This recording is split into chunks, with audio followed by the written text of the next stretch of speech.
Hi everybody, my name is Gary Yao, and today I would like to share with you how you can start house hacking. Before we begin, if you enjoy this content, please subscribe, comment, or share. That would definitely help us.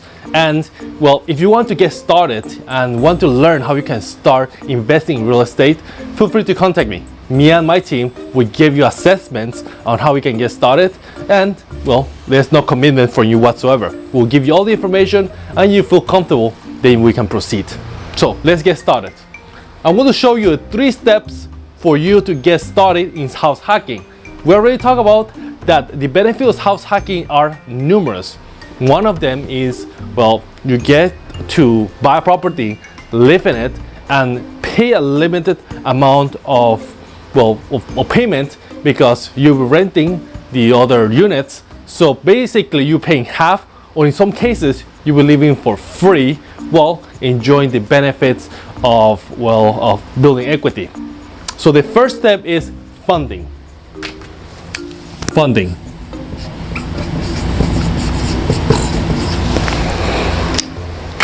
There's a myriad of different choices for you to start funding. The ones that are more popular and more widespread are the ones that you can get from a bank. The major ones are FHA, Federal Housing Administration, in which you only have to come up with 3.5% down payment, or conventional, which you actually come up with 20% and you can enjoy the benefit of not paying the mortgage insurance. Either one is okay. You only have to see if you qualify for them and you can maintain the monthly payments to your mortgage. So the first one would be funding, would be FHA, conventional, or anything that is mortgage insured. Second is would be private or hard money lenders. This is where you actually contact private lenders, and the amount could vary, could be anywhere from 5% maybe up to 9%. The reason for that is because, well, perhaps you need you don't have a good credit, or there's not much collateral. So these private institutions, they are taking a risk in lending you the money because they don't have much collateral from you, therefore a high interest rate. What other way you can actually get funding would be, well, you can pull cash together.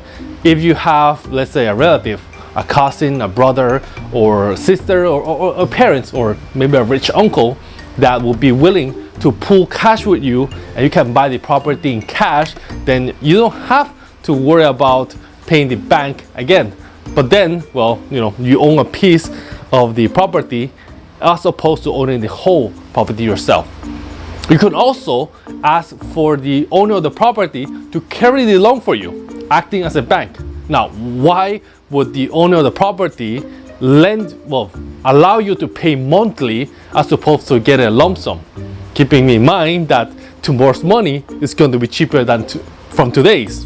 Well, you can start a conversation by asking the owner of the property if they know about the the capital gains tax that they will be paying if they were to sell the property to you, right? Because they will get a windfall at once. Capital gains tax is taxable at 20%. So let's say that they make $1 million in profit, then Uncle Sam is going to buy a 20% chunk of them. So for $1 million, they will have to pay $200,000 in taxes, which is really not that appealing. So you can talk to the homeowner and say, hey, instead of you paying the capital gains tax, over a lump sum, how about I will be paying to you every month, so you don't have to worry about that. And let's say the homeowner is 80 years old. You'll be thinking, they don't have much time in this world. Why would they agree to something like that? Well, this ensures that their kids and grandkids will be receiving this monthly income. The tax can be a hand-me-down, so their family of the homeowner will be secure. They will continue receiving payments from you. So that way, everybody wins. You get a property that you get to pay using your tenant's rental, and the homeowner would get a chance to receive passive income every month. So those are some of the options that you can follow through funding. Next step is finding the property.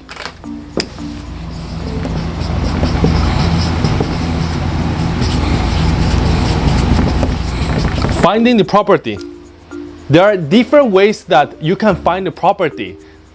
One of the easier ones would be to look for new developments. Just go online and you can see that there's a lot of buildings that are coming up, especially the ones that are further away from the city. This way you have a chance to build in a new building. You don't have to worry about the roof or the plumbing or just overall taking care of bathroom or sink or the kitchen because everything's new. The appraisal will come and pretty much most likely than not, they will appraise the property higher. So you will get instant equity on it, right? So new buildings. Next way would be talk to a realtor. After all, most of the deals being done in today's market are still done through a realtor. So your local realtor can and should be able to provide you with a list of properties that will fit your needs and will fit what you qualify for, provided that it will cash flow and all the numbers work to your favor. Another way that you can find a property is online. Right now there's a lot of information online and there's no secret anymore. Before, your realtor will be carrying a book that have all the listings, and only the realtor will be able to show the listing to you. Now everything is open. You can go to Zillow, Trulia, Redfin, Realtor.com, a lot of different venues. Last time I checked, I think I saw there are 7,000 real estate pages out there, and I think I know like 10 of those. So yeah, online you will see a lot of information. If you want to go old school, well, you can mail to the homeowners.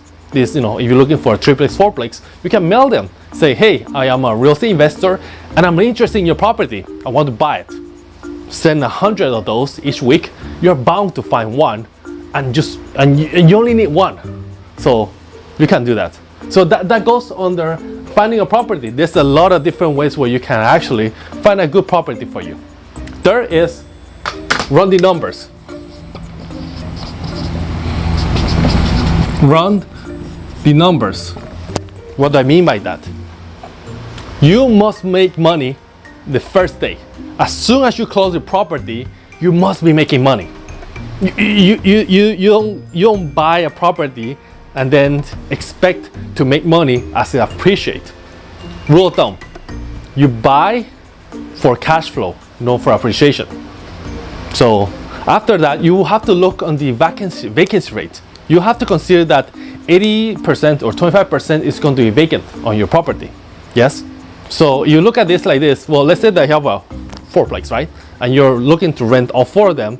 Then you have to consider that one of them might be vacant for a few months. Once the tenant leaves, you have to change the floor, do the repainting, freshen a little bit. That will be 1 month. And then 1 more month to show it. So you have at least 2 months of that you'll be not receiving rent.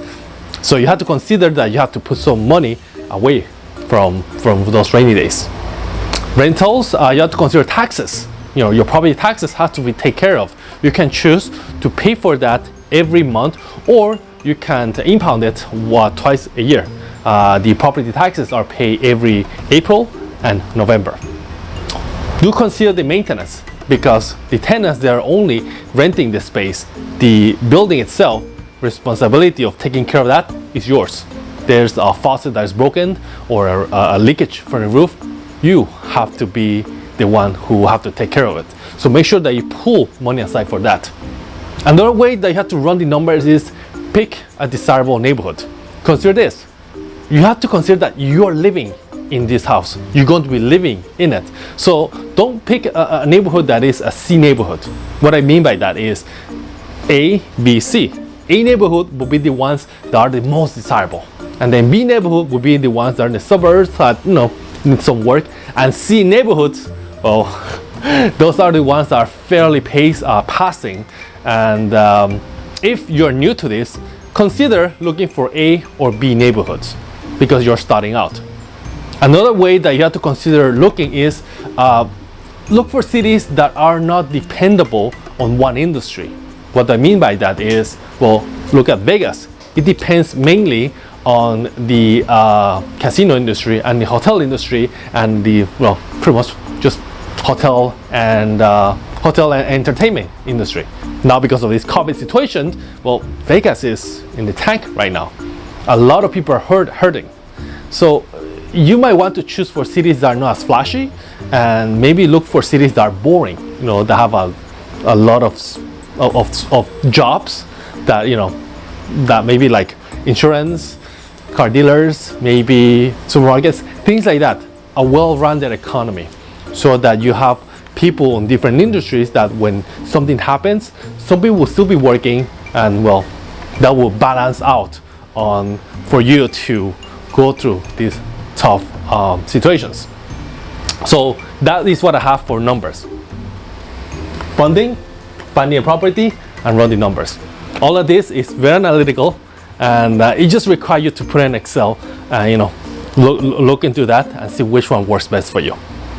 If you have any questions and you want to learn more on how you can get started in real estate, give me a call. Me and my team will give you an assessment. We will give you all the information, and we'll see if this is something that will work for you. My name is Gary Yao, and I will talk to you soon.